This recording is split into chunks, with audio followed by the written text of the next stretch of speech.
akkasitti takka takkaan darbanii yeroo san dabarsan nama akka meeshaa takkatti itti ol dhiiban jechaadha. Guyyaa ja'a bakka tana teennaa dhaamsaan qofa naa dabarsan.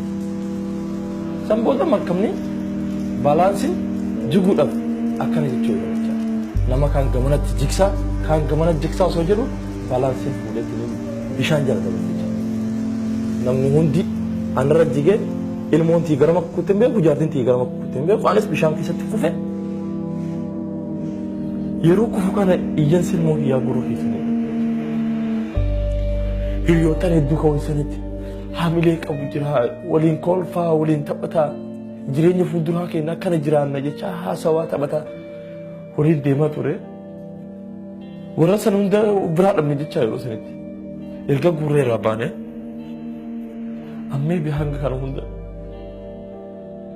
ilmootii yaa fi jaartii niin lubbuu isaanii niin baase jechuudha yaada ture.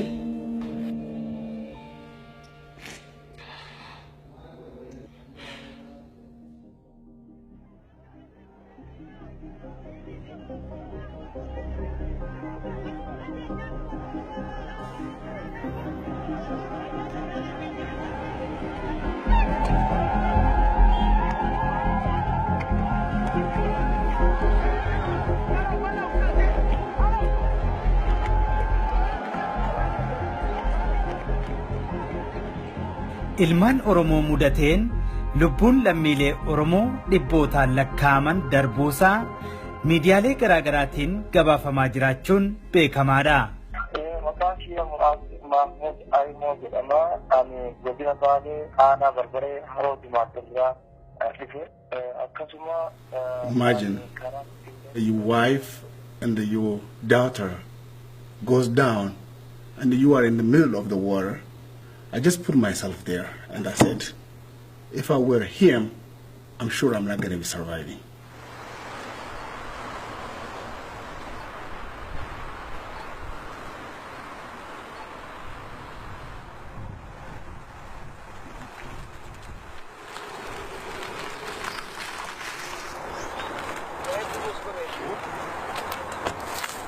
Good morning.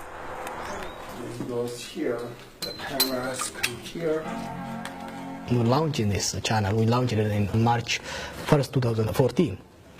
Within 2 months, a protest erupts, and the Oromo protest erupts, and this media would play a central role in providing constant update both to protesters and also to outside world about what's happening on the ground, and we became part of the whole protest story. But right now we are the #1 rated TV in the region. We have on satellite over 11 million people view us, so we're doing okay. Those guys, they crossed Mediterranean and they went through a lot of things. There's so many Oromos who are dying the same way or different ways. Nobody knows where they are. They did not leave their country just like voluntarily. They just move around, but they were forced to leave because of Oromo protests. And we have to follow them wherever they are.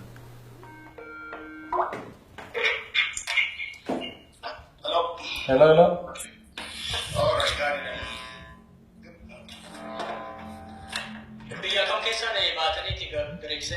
Masarraa kaanee magaalaa garuu addaan hin bahe tuquu kun jedhanii boordara wayitti.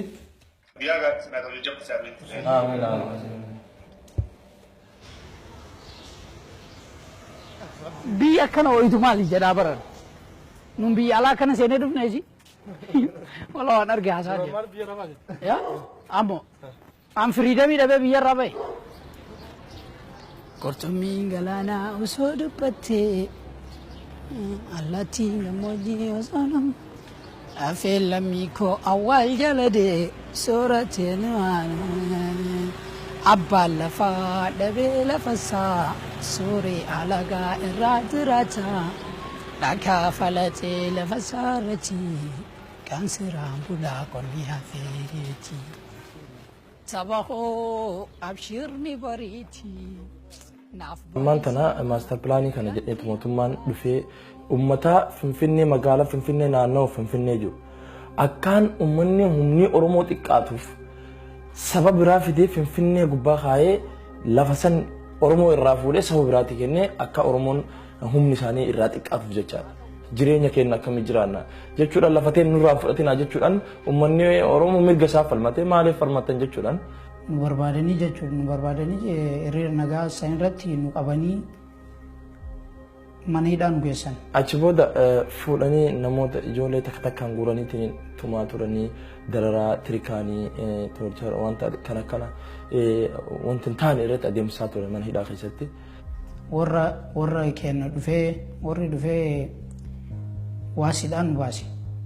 Deemuu hiriira nagaa keessatti aan deebi'us isintuu hiriira nagaa kana kakkaasee kan jedhan hiriira nagaa kana isintu kaasee ammallee kan jedhan nuti waan asin dura obboleessi kiyyas sababa kanaa. Jaartii bira dhaqanii yoo ta'e na dhabanii achirraa dhufanii mana haadha baakiyyaanii dhufanii as jedhamu jedhanii baaseenaa. Ugguu kanaan qaawwan argee maskootii dubaraan utaaliitiin fiigee jala baafadhe. San booda gara bosonaa galee bosona ta'e galee booda achirraa faamiliin keenya silkiinaa bilbilanii awoo si ajjeesuudhaaf barbaadanii ammaan tana biyya tanarraa baqadhu lubbuu teessin baafadhu naan jedhaniitiin akkaan achirraa bahu natti himanii turani.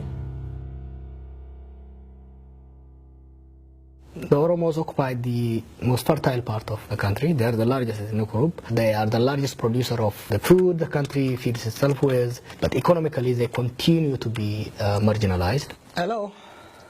So around 2014, the government unveils what is called a master plan to expand Addis Ababa city to the nearby Oromia cities and rural villages. It was going to remove 2 million Oromo households. They start to protest in the area. It continued to erupt into westward, southward, and the government decided to deploy the federal army to crush it, and they killed 2 young people.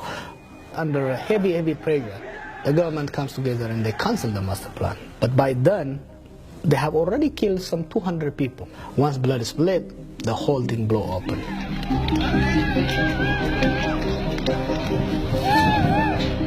This is students at Haramaya University, they start to protest. The soldiers, they fire on people and they kill a number of students on that day. This one was a massive protest in February, and the soldiers shot, I think, 11 or 12 people. These are the kids on the billboard. 14 people from this small town was killed in one day. And actually I happen to know this kid. He was shot and killed on that day. This is 2 weeks ago. It's an Awadai where this little kid was shot and killed. Hey, I'm dealing with a satellite issue right now. I'm trying to find out exactly what happened. We don't know exactly now whether it's jamming or the company dropping us, so we're trying to figure out that. The government, they block websites, so they have found a machine from China that just jams satellite signals. So we have been jammed 15 times so far, 15 times in 2 years. Yesterday you were here and asking me about the jamming problems. It actually got jammed while me and you were talking. So, cat and mouse relationship, situation between us and the government. But we'll be back again, hopefully tomorrow. Kunin no, dalaga. Hika sadeti. After the Hagana.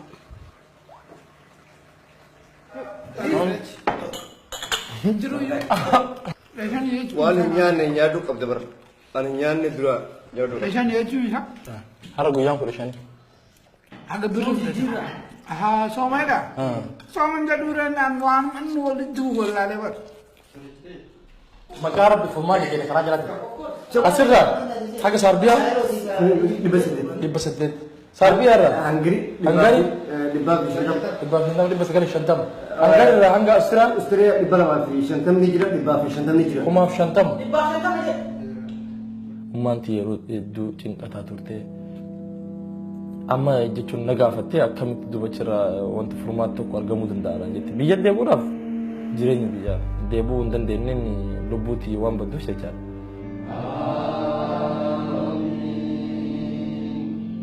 Fuuldura deemuudhaaf murteessee ni himee faamilee keenya akkaan dura deemu maallaqa naa qopheessanii ni ittiin jechaadha. Horii qabanii fi lafa qabanii fi maal qaban hunda isaaniitti gurguraniitiin ta'uufiitii dararaa keessa illee jiraatan nuuf yaadan jechaadha.